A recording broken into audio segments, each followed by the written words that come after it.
Va ora in onda Auto da Fè, un mondo senza testa, una testa senza mondo, un mondo in testa.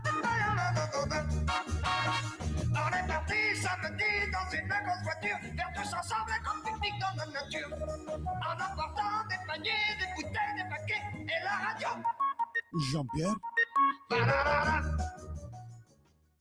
Buongiorno a tutti, oggi ci sarà uno speciale sul Giorno della Memoria 2026 con il contrasto all'antisemitismo. Ascolteremo in radio e in televisione i due estratti delle audizioni tenutesi il giorno 15 gennaio 2026 presso la Commissione Affari Costituzionali del Senato in merito ai disegni di legge riguardanti il contrasto all'antisemitismo. Ascolteremo gli interventi del professor David Megnaghi e del professore Ugo Volli. Buon ascolto.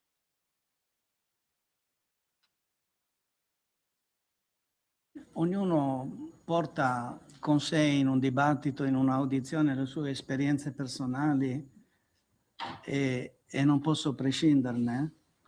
Io ho dedicato 50 anni e oltre alla costruzione del dialogo culturale per una possibile composizione politica del conflitto medio orientale. Ho nella storia della mia famiglia, in 22 anni, ben 3 massacri avvenuti, 2 prima che nascessi e 1 a cui ho assistito perdendo diversi amici. Quindi so di che cosa sto parlando quando parlo o sottolineo il pericolo antisemita collegato alla demonizzazione di Israele. Io sono nato in un paese arabo. Dal mondo arabo sono emigrati, fuggiti, derubati oltre 850.000 persone, parallelamente al conflitto, ma non come conseguenza della aggressione fatta dagli stati arabi all'indomani della nascita di Israele per impedirne la nascita, perché bisogna anche rimettere a posto i pezzi della storia.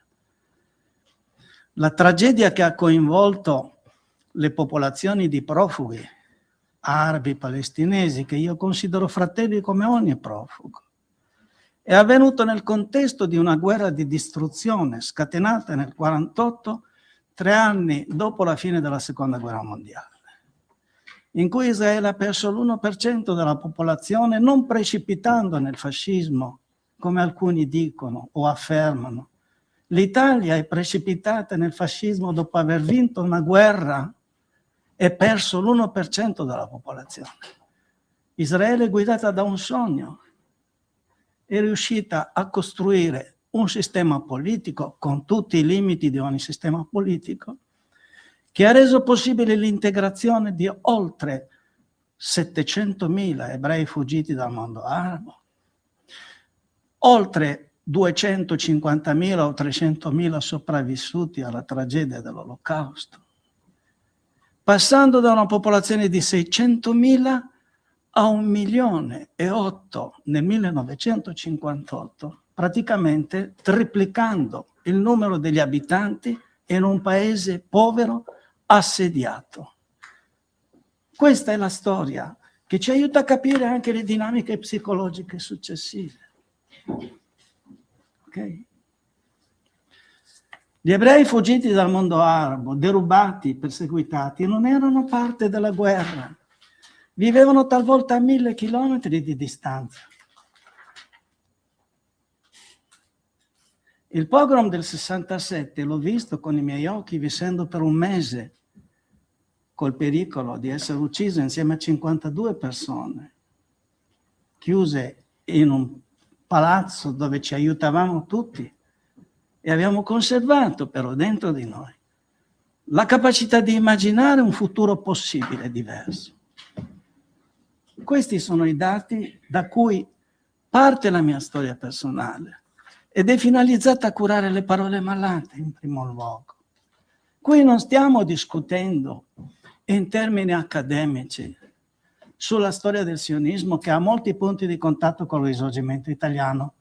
Per i 160 anni dell'Unità Italiana ho pubblicato il libro di Musolino, un esponente della sinistra risorgimentale, proto-sionista, che nel 1851 scrisse la legge del ritorno. Il libro non uscì nel 1851, Mussolini ha guidato lo sbarco dei 1000, è uscito solo un secolo dopo grazie all'iniziativa dell'Unione delle Comunità Israelitiche, come si chiamava allora. Io l'ho fatto ristampare nel 2014 e penso di farlo uscire in inglese, perché è una riflessione geopolitica sul Mediterraneo che ci aiuta a capire molti problemi dell'oggi. Il nuovo antisemitismo è diverso dal vecchio. Gli strumenti per comprenderlo mancano. Perché? Perché nella cultura di sinistra mancano. La cultura democratica di sinistra ha sviluppato gli anticorpi rispetto all'antisemitismo della destra, legato alla tragedia del Novecento.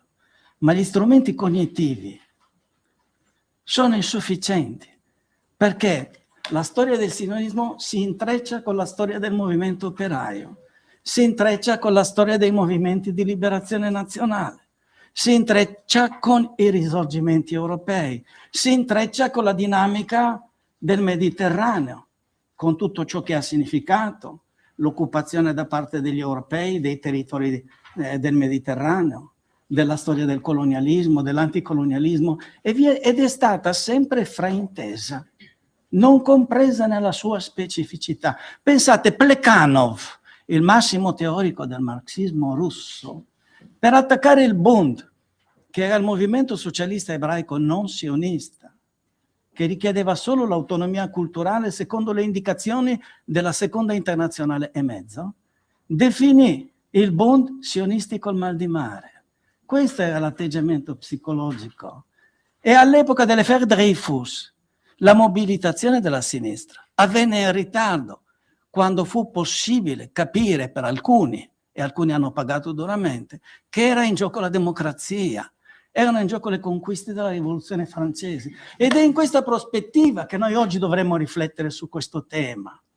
È in gioco la democrazia in Europa. Quindi non stiamo discutendo in maniera fine in sede accademica, stiamo discutendo di una situazione geopolitica in cui ci troviamo, in cui le parole malate acquistano una dinamica propria. Come diceva Freud, le parole sono azioni, lo diceva Wittgenstein, le parole sono azioni. Se un esponente politico autorevole dice agli ebrei italiani di dissociarsi dallo Stato di Israele o dal governo israeliano, si è dimenticato che gli ebrei italiani non sono sudditi come nel 1938, sono cittadini a tutti gli effetti. Come è nata questa definizione AIRA? È nata in questa precisa dinamica, perché nel 2001, all'epoca di Durban, della conferenza contro il razzismo, la conferenza venne snaturata e trasformata in un'orgia antisemita. E dopodiché, pochi giorni dopo, alcuni giorni dopo, adesso precisamente non lo sto a indicare per guadagnare tempo, ci fu l'attacco alle Torri Gemelle. Alle Torri Gemelle. È in questa chiave che dobbiamo comprendere il problema. L'AIRA ci ha messo molto tempo per arrivarci. Io ho partecipato nel 2016 a quel dibattito. Credo di essere, forse 2 o 3 italiani abbiamo partecipato a quella discussione, quindi ne conosco la profondità. Per 10 anni ho sollevato la questione dentro l'AIRA, ma l'AIRA si occupava di memoria della Shoah. Ma dopo Charlie Hebdo non era più possibile rimandare il problema. La questione antisemita era diventata una questione di ordine pubblico in Europa, al di là delle rappresentazioni e del modo in cui viene presentato l'antisemitismo, mascherandolo con altre argomentazioni come anticolonialismo o come antirazzismo, legate alla cultura, ad uno strano intreccio tra cultura woke, per chi conosce gli Stati Uniti, per chi conosce la logica del terzo mondismo e per chi conosce la logica del sovietismo, perché questa logica è stata costruita nell'Unione Sovietica In Unione Sovietica il sionismo veniva equiparato a nazismo, a fascismo, la Germania orientale. La Polonia ha scatenato una campagna antisemita nel 68, giustificandola come antisionismo, chiamando i generali o i militari polacchi di origine ebraica a definirsi e a dichiararsi. La primavera di Praga fu presentata come un complotto sionista nella stampa sovietica. Ho raccolto un sacco di materiale in russo su questo. Addirittura ci sono gli errori ortografici in russo, perché la parola ebreo utilizzata dalle bande centonere veniva tradotta in sionista, spesso lasciando i testi uguali, con gli stessi errori di ortografia. Non è qui in discussione l'atteggiamento personale in termini storiografici, ma la logica a cui assistiamo oggi. Il nuovo antisemitismo non nega la Shoah, se ne appropria. È un atteggiamento cannibalico. Il 28 di gennaio ci saranno, 27, 28, 29, già mi arrivano, iniziative di appropriazione della Shoah. Il tempo dell'Olocausto o il tempo del genocidio, per citare alcuni titoli. Sono atteggiamenti di appropriazione ideologica e culturale che somigliano molto all'atteggiamento di chi un tempo presentava gli ebrei come una nazione o come una cultura religiosa decaduta, spogliata della benedizione divina, condannata all'esilio.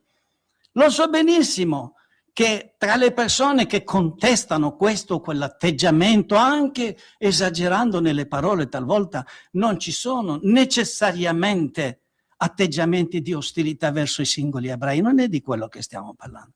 Stiamo parlando del dispositivo culturale utilizzato. Questo è il problema. E l'antisemitismo è un dispositivo culturale di lungo periodo che si è sedimentato nei secoli, che si è trasformato, passando da atteggiamento antigiudaico, come avveniva, ad atteggiamento antisemita inteso in senso razziale. Ma noi sappiamo che le razze non esistono e la parola antisemita è stata inventata dagli antisemiti, perché definivano gli ebrei in termini razziali e confondevano il concetto di semita con il concetto di razza. E oggi siamo di fronte a un atteggiamento, a un antisemitismo di natura politica. Qual è l'obiettivo di questo nuovo antisemitismo? Delegittimare l'esistenza di Israele, demonizzarla, proiettando su Israele come Stato, come nazione. Le immagini archetipiche che un tempo erano rivolte contro gli ebrei. È questo che storicamente sta accadendo. E se non si capisce questo, ci si perde sulle piccole cose. Dobbiamo avere la capacità di guardare l'insieme dei problemi. E nel contesto geopolitico in cui viviamo ci sono paesi, stati che hanno tutto l'interesse a destabilizzare l'Europa democratica, come è avvenuto in Francia. In Francia, per esempio, i simboli antisemiti sulle case degli ebrei, sulle attività degli ebrei, sembrerebbe che non siano state fatte da musulmani. Ci sono in gioco servizi segreti, c'è la volontà di destabilizzare l'Europa, di spaccarla e spostare l'attenzione degli europei sulla demonizzazione di Israele. È servito ad alcuni regimi a spostare l'attenzione dalla tragedia che si consuma in una zona che separa l'Europa occidentale dalla Russia neozarista. Voglio dire, se vogliamo comprendere la dinamica del problema, dobbiamo tenere conto di tutto questo. E l'AERA se ne è accorta piano piano. È avvenuta una convergenza faticosa. La definizione non è una definizione scientifica, è una definizione operativa. Se dovessimo riflettere sull'antisemitismo, passeremo migliaia di anni a discutere tra di noi. L'antisemitismo, l'odio contro gli ebrei è già presente nell'esodo degli ebrei dall'Egitto. Che cos'è il comando del faraone da un punto di vista mitico di uccidere i maschi che nascono? Cioè, voglio dire, la storia ebraica è costellata da tutto questo, ma non è una valle di lacrime. La storia ebraica è stata anche la storia dello sviluppo delle civiltà in cui gli ebrei hanno vissuto e convissuto creativamente. Pensiamo all'incontro tra Maimonide, simbolico, e Tommaso d'Aquino, oppure l'incontro con la cultura islamica nella Spagna dei Mori. Ed è questa immaginazione che a me personalmente mi guida. Non ho mai considerato chi apparteneva o appartiene ad un'altra cultura religiosa come un limite alla mia esistenza, ma come una possibilità di incontro. E in questi anni ho coltivato rapporti con il Cardinal Martini, di cui ero fraternamente amico, e ho coltivato rapporti con musulmani nonostante quello che ho vissuto nella mia infanzia, perché ho giurato a me stesso che non avrei mai partecipato all'identificazione con l'aggressore. Nel momento in cui tu fai tuoi i meccanismi di proiezione aggressiva, il persecutore sta vincendo. Parlo del persecutore interno come psicoanalista, pur avendo una competenza storiografica in questo ambito. La storia delle definizioni nasce così. Nel 1975, che cosa è successo alle Nazioni Unite? Il sionismo fu equiparato a fascismo, a razzismo. Quindi è una storia che si ripete. Quanto è durata questa definizione delle Nazioni Unite? È stata interrotta con Oslo. Lo stesso accordo tra Israele e Egitto è avvenuto all'interno di quella situazione. E che cosa è successo dopo Oslo? Tutti i paesi, gli stati che avevano fatto loro la definizione di sionismo uguale razzismo, hanno abolito la definizione ONU, che adesso sta tornando a galla in altra forma. Ma non è avvenuto il processo di rielaborazione. È stato un gesto politico quello di Oslo, voluto da alcune persone che hanno con lungimiranza immaginato un possibile futuro diverso, che poi tramontato, trascinato dalla guerra, dal terrorismo. E che cosa è successo? Col tramonto di Oslo i meccanismi sono riemersi in un contesto nuovo. Quando dei rettori delle principali università americane dicono che dipende dal contesto se si può condannare l'esaltazione di un genocidio, di un'aggressione, capisci, caro Sullam, che 3 rettori delle principali università americane significano un problema serio. Non chiudiamo Harvard, curiamo le parole malate, vuol dire che la cultura woke ha prodotto un cortocircuito, per cui se una donna bianca viene massacrata non si giudica e non si condanna allo stesso modo in cui si condannerebbe un fatto accaduto in una minoranza oppressa o considerata tale. Questo è il meccanismo infernale che spiega perché l'8 marzo del 2024 le donne ebree italiane hanno avuto difficoltà a partecipare alla manifestazione dell'8 marzo. E lo stesso è avvenuto anche nel movimento LGBT, è avvenuto in ogni contesto. È avvenuto per un collega ex parlamentare che ha avuto difficoltà a parlare all'Università Ca' Foscari.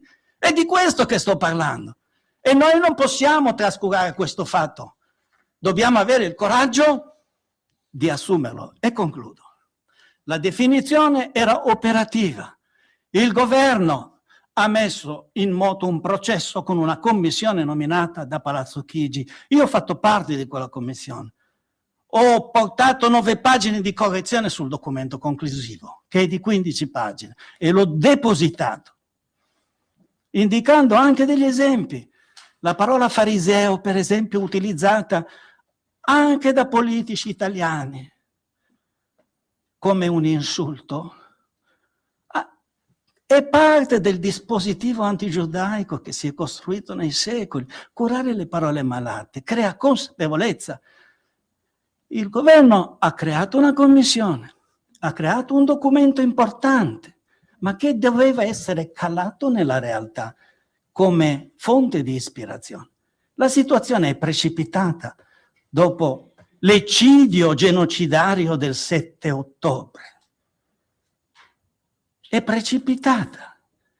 E noi siamo qui oggi a riflettere su questo e dobbiamo trovare il modo di creare, secondo me, a livello legislativo, un approccio bipartisan.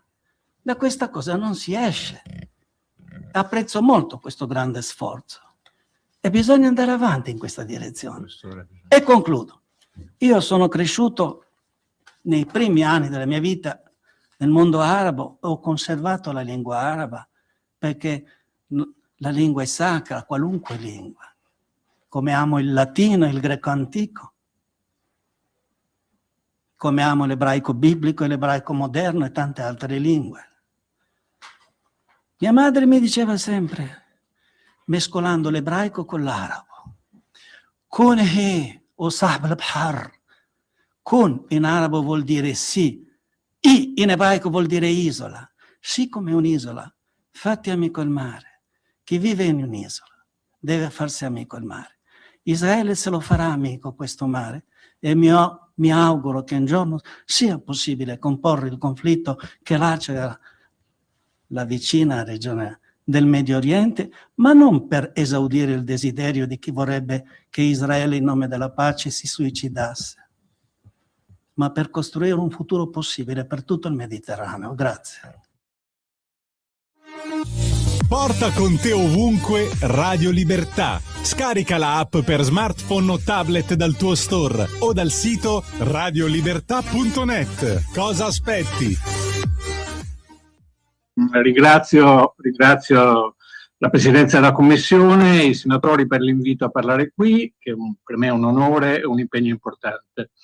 Allora, io sono, professore di semiotica, di filosofia della comunicazione, ho lavorato a lungo su la comunicazione politica, in particolare sulla comunicazione del Medio Oriente, sull'antisemitismo, sulla Shoah, sulla memoria, eccetera, e producendo molto lavoro scientifico su questi temi. Vi parlo sulla base di questa competenza anche sul piano storico, perché mi sembra che valga la pena di illustrare un po' lo sfondo storico della questione. Allora, primo punto, se noi siamo qui, se voi siete la prima commissione del Senato è qui a parlare e c'è un dibattito nel mondo politico e avete voluto fare delle audizioni, questo deriva dal fatto abbastanza ovvio che c'è un'emergenza antisemitismo e questa emergenza antisemitismo è in tutto il mondo, l'hanno detto molti colleghi,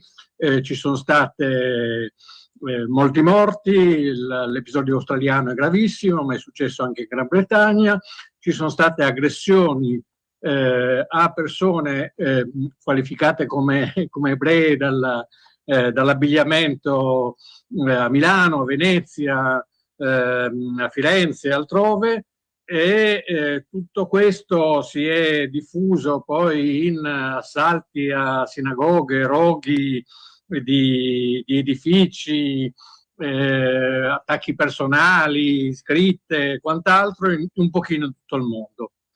Allora questa cosa stabilisce un allarme che è presente in questo momento, anche se come vedremo fra un attimo l'antisemitismo è una storia antica, questo momento acuto di antisemitismo. Allora perché esso è acuto e come si è arrivati qui? Questa è una cosa che tutti quanti sappiamo, ma vale la pena di dire. L'aumento dell'antisemitismo è nato in conseguenza alla strage, agli attacchi, alla guerra su 7 fronti e poi alle reazioni di autodifesa di Israele che sono incominciate il 7 ottobre del 2023. Cioè vi è una concomitanza perfetta fra rinascita dell'antisemitismo e ostilità per lo Stato di Israele.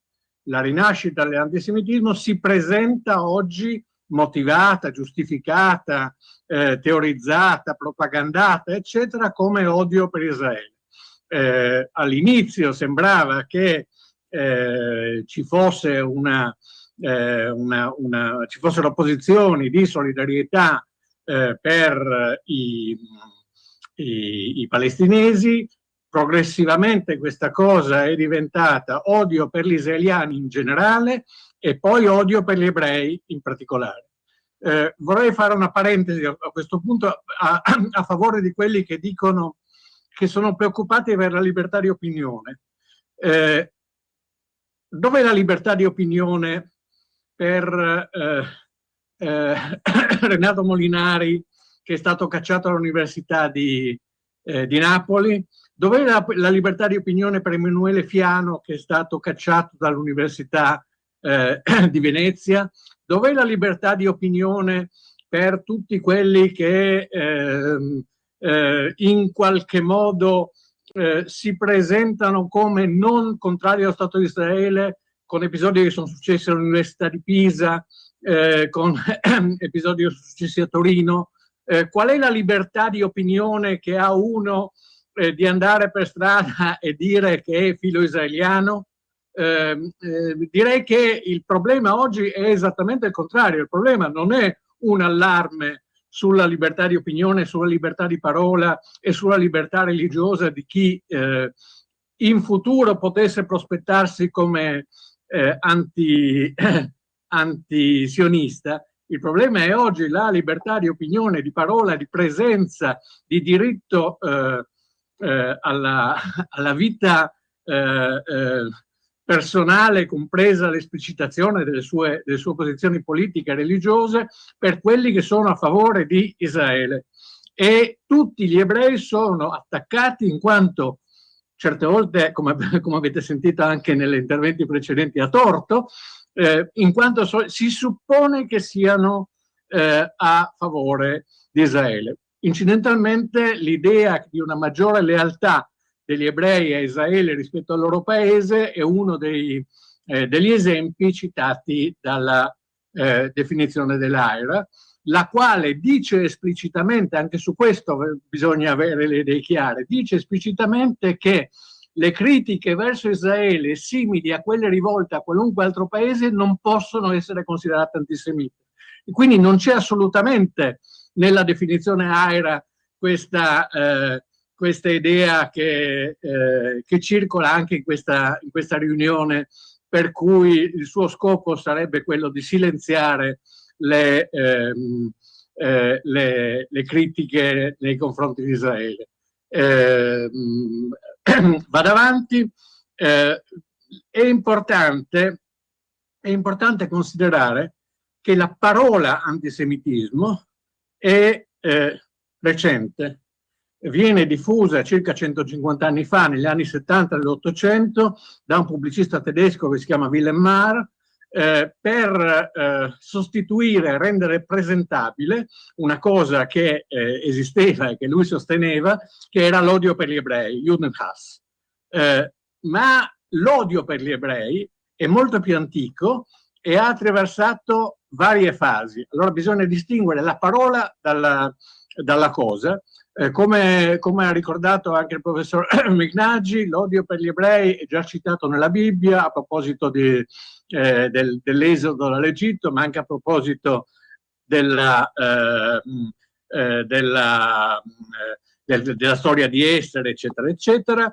L'odio per gli ebrei circola abbastanza largamente negli imperi persiani, egiziani e poi romani, e vi circola come odio politico, cioè come l'odio per un popolo che resiste e non si vuole far assimilare nel grande impero universale che questi imperi ambivano ad essere. Una seconda fase è la fase dell'odio religioso, che non si chiama ancora antisemitismo, ma piuttosto antigiudaismo nel gergo accademico, ed è l'odio prima del cristianesimo, poi dell'Islam, nei confronti di chi si rifiutava di adeguarsi alle nuove religioni e di entrare, diciamo, nel culto della maggioranza. Chi non lo faceva doveva essere perfido, doveva essere assassino di innocenti, doveva essere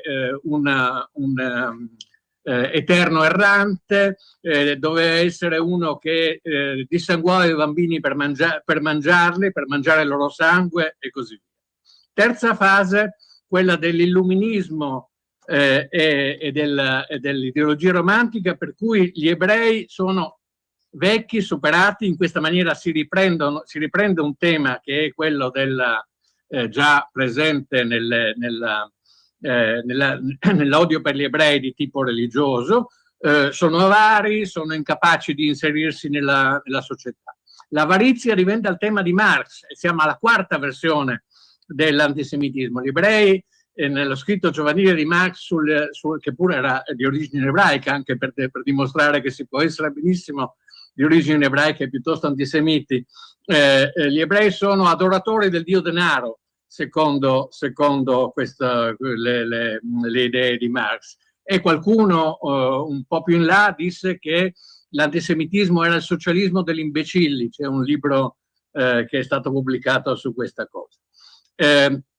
L'idea antica che gli ebrei, non inserendosi negli imperi, siano nemici dell'umanità, diventa con i protocolli dei Savi di Sion l'idea che gli ebrei congiurino per conquistare il mondo. Tutte queste forme non sono forme, questo è importante sottolinearlo, non sono forme di razzismo, sono forme specifiche di antisemitismo. A questa si aggiunge, a partire dalla fine dell'Ottocento, l'idea della razza inferiore, che è l'idea principale, ma non la sola, del nazismo. Oggi c'è una nuova forma di antisemitismo, o di odio per gli ebrei, se preferite, ed è l'odio per lo Stato degli ebrei. Non bisogna sofisticare sulla storia, come ho sentito fare, sul fatto che sionismo, antisionismo, eccetera. L'odio non è per il sionismo come movimento, l'odio è per lo Stato di Israele come Stato ebraico. Anche qui si riprendono vecchi temi, si riusano vecchi stereotipi. Lì gli israeliani ammazzano i bambini, stranamente, poi essendo un esercito che combatte e cerca di vincere, se la prende coi bambini e non coi soldati, chissà perché, se non nella fantasia propagandistica di chi sostiene queste cose. Gli ebrei controllano il mondo, almeno l'informazione, opprimono il popolo, i popoli, almeno opprimono gli islamici, uccidono.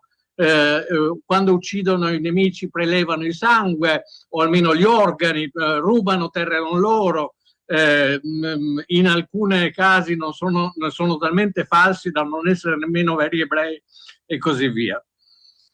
Allora è importante capire una cosa, è importante capire che questo tipo di opinioni o di dichiarazioni non restano parole, sempre diventano azioni. Anzi, le azioni dell'antisemitismo sono, cioè, le stragi, i ghetti, i roghi, le espulsioni, le torture, gli stermini delle comunità, sono sempre preceduti da una fase di propaganda.